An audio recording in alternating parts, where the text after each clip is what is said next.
هیچ باورم نمی‌آید که ما امروز در خواب ماندیم. نه خودت خواب کردی نه موندی که یک از دیگه خواب روا. من فکر کردم که به خانه کسی زده در آمد.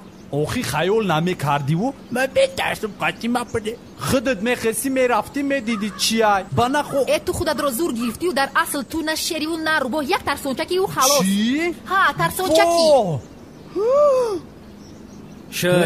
نه دیگه که دست مرا نخواب، دست مرا دیگه نخواب. ای گپ همه گپ گفت مالین نکیم ایش مده سختی بد رسید. خیلی جهانگیر برا حق همسیورا مردم همه را به جنازه سلوت عمومی خبر که ما زیر چونان زدن میکنیم که اگر تنک بزنه ارزو زدن آسان نیست. تو وجه زیادی نکر لباد مرخوی باری تو میدونی خطی که سر به سر شدی تو وجه زیادی گذن دکیم تو میدونی که این زنکو در وقت جنگ همش من خیالم تماشی تو مونده بودای ما ای کراو